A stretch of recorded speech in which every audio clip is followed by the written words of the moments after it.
बिहार में बढ़ते कोरोना संकट के बीच जन अधिकार पार्टी लोकतांत्रिक के राष्ट्रीय अध्यक्ष राजेश रंजन और पप्पू यादव ने सरकार पर निशाना साधते हुए कहा है कि बिहार सरकार बिहार के लोगों के आंखों में धूल झोंकने का काम कर रही है। पटना स्थित जन अधिकार पार्टी के प्रदेश कार्यालय में प्रेस कॉन्फ्रेंस करके उन्होंने राज्य में उपलब्ध स्वास्थ्य सेवाओं की समीक्षा करते हुए यह बात कही। आइए सुनते हैं उनके प्रेस कॉन्फ्रेंस में उन्होंने क्या कहा। डायरेक्टर सही हो, सुपरिटेंडेंट सही हो, यह दुनिया को समझने की जरूरत है। एक तरफ भारत सरकार की सबसे बड़ी संस्था ने ऑर्डर निकाल दिया कि किसी भी परिस्थिति में डेक्सामेथासोन दवाई चलेगी, जिसका हल्ला हो रहा है। जो दवाई क्या नाम है? रेमडेसिविर दवाई, वो कंप्लीट खत्म हो गई ना। डेक्सामेथासोन ये चलेगी और रैपिड एंटीजन किट से जांच होगा। लेकिन ऑर्डर उनका निकल गया है एम्स का, उसके बावजूद भी भारत के डॉक्टर उस दवाई को लिखते हैं रेमडेसिविर। तो नीतीश कुमार जी, आप अपनी सरकार को फॉलो करेंगे, आप अपने अथॉरिटी को फॉलो करेंगे, किसको फॉलो करेंगे? आप जो सब दिन आंख में धूल झोंकती है आपकी सरकार। सुशील मोदी कहते हैं कि 40,000 से 28,000 के बीच में हम रेमडेसिविर ला रहे हैं, और ये 15 दिनों से झूठ उनका लगातार चल रहा है। अब ये कह रहे हैं कि प्लेन भेजेंगे। तो जरा बिहार की जनता को ये बताइए, और जानना चाहती है, परेशान है, भाग रही है, डरा रही है, लोग लूट रहे हैं रेमडेसिविर के नाम पर। कल पूर्व विधायक, परसों पूर्व विधायक गरखा के मुनेश्वर चौधरी नीतीश कुमार जी से बातचीत किए थे। उनका भतीजा डेथ कर गया। नीतीश कुमार जी ने डीएम को कहा, डीएम ने गरखा के मुनेश्वर चौधरी से बातचीत की। उनका भतीजा का एडमिशन न तो आईजीएमएस में हुआ, न तो पीएमसीएच में हुआ, न एनएमसीएच में हुआ। उनको कोई एक हॉस्पिटल है पुष्पांजलि, वहां ले जाना पड़ा, और 2 रेमडेसिविर का उनको पैसा देना पड़ा 80,000 रुपया। जी, एक्स विधायकों को, मेरे पास टेप है, उन्होंने मुझको फोन करके कहा कि नीतीश कुमार जी के फोन करने के बाद न तो बच्चे मेरे बचे, न मेरा एडमिशन हुआ, और अब दूसरा भतीजा मेरा बीमार है, जिसको 80,000 रुपया 2 रेमडेसिविर का हमने दिया। लगभग सभी प्राइवेट नर्सिंग होम उसको लिख रहे हैं। तो नीतीश कुमार जो 14,000 लाएंगे, तो वो ना एनएमसीएच में चलेगा, ना पीएमसीएच में चलेगा, ना आईजीएमएस में चलेगा, ना एम्स में चलेगा। तो नीतीश कुमार जी से पूछना चाहते हैं कि ये दवाई प्राइवेट लोगों को दे करके क्या वो पैसा वसूलेंगे जनता से? ये बता दीजिए आप जनता को। बड़ी मेहरबानी होगी, बड़ी कृपा होगी। जब आपके सरकारी डॉक्टर नहीं लिखेंगे तो फिर रेमडेसिविर का हो, ये हाय तोबा आप ट्वीट करके कि मैं 14,000 रेमडेसिविर मंगा रहा हूं उस पे स्पेशल प्लेन से, तो आपने तो खुद पैनिक बना दिया। एक मुख्यमंत्री कह रहा है मैं ला रहा हूं, इसका मतलब लोगों को लग रहा है कि इसकी जरूरत है। तो उन्होंने फायदा पहुंचाया है माफियाओं को, दवाई कंपनी को, और प्राइवेट नर्सिंग होम के सभी डॉक्टर। किलर बैठे हुए हैं यहाँ, और मौत का कुआं है। जल्लाद बैठे हैं जिनके पास कोई कागजात नहीं है। 10% यदि मैं प्राइवेट नर्सिंग होम को छोड़ दूं, और 15 से 20% यदि अच्छे डॉक्टर को छोड़ दूं, तो 70% डॉक्टर लगभग, और 90% नर्सिंग होम जिसके पास ना तो डॉक्टर है, मैनेजर बैठा रहता है, ना ऑक्सीजन है, ना कागज है, और वो करोड़पति पर करोड़पति बनते जा रहे हैं। बाउंसर रख रहे हैं, बिना ऑक्सीजन के मास्क पहना देते हैं। लगातार मौत पे मौत हो रही है और उनको बैन नहीं किया जा रहा। दुकान चलाई जा रही है और पूरे बिहार की जनता को लूट रही है। तो ये नीतीश कुमार जी को क्लियर करना चाहिए कि क्या ये रेमडेसिविर आपके एनएमसीएच में, पीएमसीएच में, आईजीएमएस में और एम्स में क्या चलेगा? क्या सदर अस्पताल में चलेगा? क्या सरकारी को अस्पतालों में कहीं चलेगा? ये आपको क्लियर करना चाहिए। अन्यथा ये साफ है कि यह सरकार बिचौलियों के साथ है। मैं बहुत क्लियर, इस पे आरोप है मेरा कि बिचौलियों के मनोबल को बढ़ाया जा रहा। दूसरी तरफ लगातार आज मेरी एम्स के डायरेक्टर से बातचीत हुई, आईजीएमएस के डायरेक्टर से। उन्होंने कहा कि मैं कुछ नहीं कर सकता, किसी को नहीं लूंगा, मेरे पास ऑक्सीजन समाप्त है। पप्पू जी हमें ऑक्सीजन चाहिए, वो अभी टेप है मेरे पास, हमको कोई ऑक्सीजन ला के दे। रात भर हम ऑक्सीजन प्लांट पर जाते रहे। कभी हम दानापुर,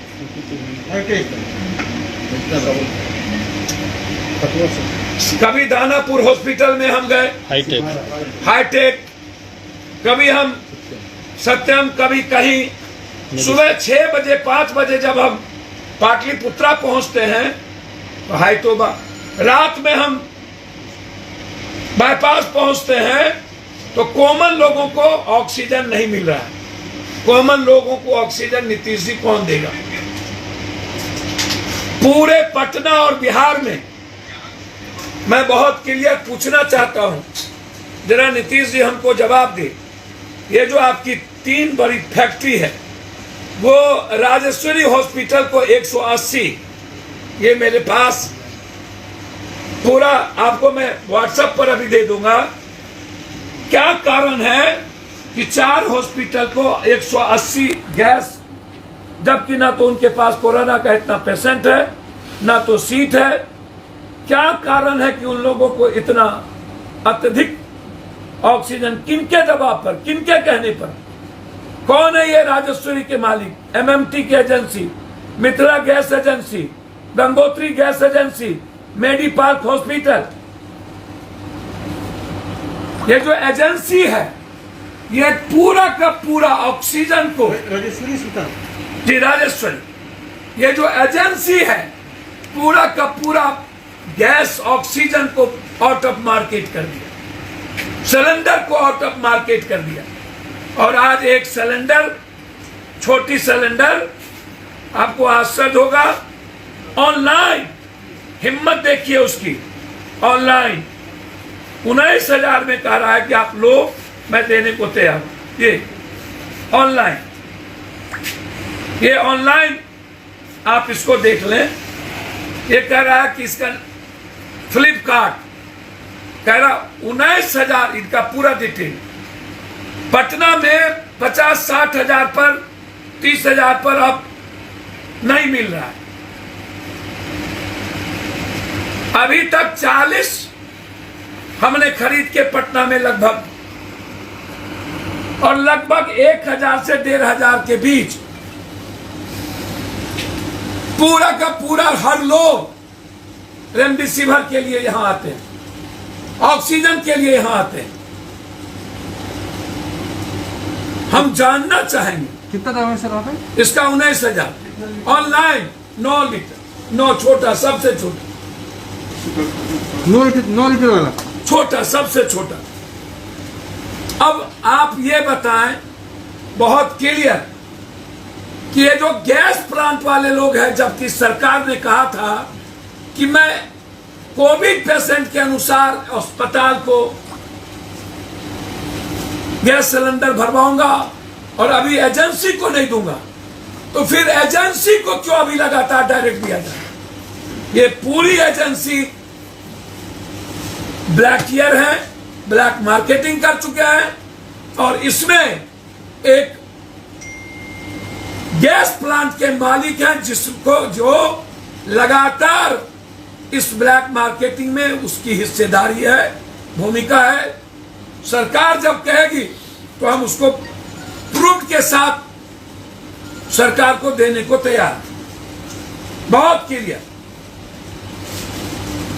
क्या नीतीश जी और नरेंद्र मोदी जी बिहार की जनता के लिए जो ये माफिया और दलाल जो ग्लैब आउट ऑफ मार्केट कर दिया है और सरकार कंप्लीट बिचौलियों को सपोर्ट कर रही है, क्या बिहार की जनता बगैर ऑक्सीजन के बचेगी?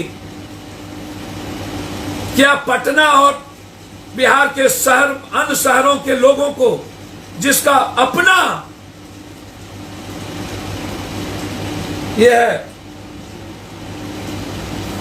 क्या कहते हैं सिलेंडर, क्या उसमें ऑक्सीजन देगी? वो परेशान है। बहुत क्लियर। तीसरी चीज, जब कभी मैं एनएमसीएच जाता हूं, पीएमसीएच जाता हूं, आईजीएमएस जाता हूं, कोई डॉक्टर और नर्स रात में नहीं होते। 4 लाशें आज पड़ी हुई थी आईजीएमएस में, ये एनएमसीएच में। 24 घंटे से 48 घंटे तक कोई छुआ नहीं। पूरा किट और ग्लव्स 3 दिनों से वार्ड के आगे रखा हुआ, जो मैंने ट्वीट भी किया, सबको दिखाया। क्या हालात हैं। हर वार्ड में हम गए, कहीं नर्स नहीं थी। वार्ड बॉय की मनमानी, 10,000 4,000 रुपया लेके मारपीट, ग्रुप बना के रंगदारी करते हैं वार्ड बॉय। कोई सुई तक नहीं देता। परेशान है लोग। ये सबसे इंपॉर्टेंट है कि सीनियर डॉक्टर नहीं जाते, जूनियर एक आध कभी सुबह चला गया, रात भर परेशान हो जाते हैं लोग। पूरा बाथरूम लैट्रिन से भरा हुआ, कोई टच करने वाला नहीं। क्या होगा? हालात क्या होगा? जो सबसे महत्वपूर्ण चीज है वो ये है कि शमशान को दुल्हन की तरह सजाया। जब हम शमशान से हिसाब किताब लिए, जब हम शमशान से हिसाब किताब लिए तो शमशान पर एक दिन में 65, दूसरे दिन 55, उसके पहले 67, फिर 70, कंप्लीट रूप से। लेकिन सरकार के आंकड़े में 22, 23, 25। आखिर नीतीश जी और नरेंद्र मोदी जी, मैं पैर पकड़ के कहूंगा कि मौत को मत छिपाइए। क्यों छिपा रहे हैं? एक दिनों में पटना की मौत है 100 से ऊपर, 3 गुना।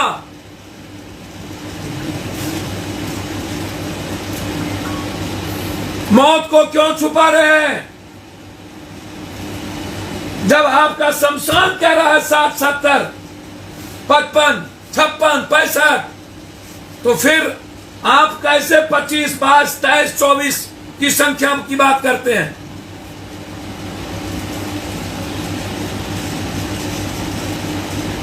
इन लोगों ने अस्पताल को नहीं सजाया, अस्पताल में बैठा दिया जल्लादों को, स्वास्थ्य विभाग में बैठा दिया किलर को, और अपने बैठ गए सब लोग रावण के तरह, यजीद और कंस के तरह एसी में। मित्रों, सबको भेज दो पित्रों, नेता चलागा भित्रों। मित्रों, सब पित्रों, नेता भित्रों।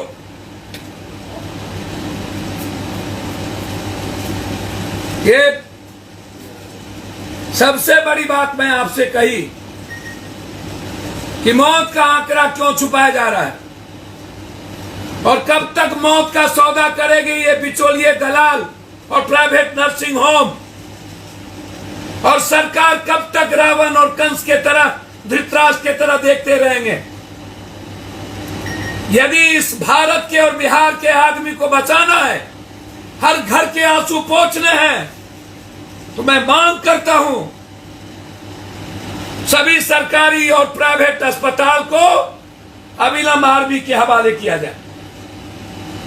मात्र एक विकल्प बचा है, यदि सही में इससे बड़ी महामारी में इंसान और मानवता को बचाना है तो आर्मी के अलावा अब दूसरा कोई रास्ता नहीं। गैस की कालाबाजारी, दवाई की कालाबाजारी, एम्बुलेंस की कालाबाजारी, ऑक्सीजन गायब, डॉक्टर गायब, इसीलिए आर्मी के हवाले करिए।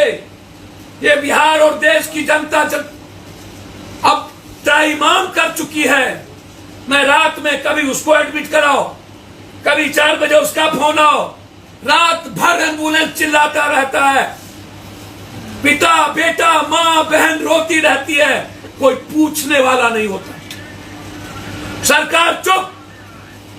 नीतीश जी जवाब दे कि मुनेश्वर चौधरी का भतीजा मरा और दूसरा भतीजा से 80,000 रुपया रेमडेसिविर का मांगा गया, और आप आईजीएमएस और पीएमसीएच में एक पूर्व मंत्री के बेटे को आप सीट नहीं दिला पाए।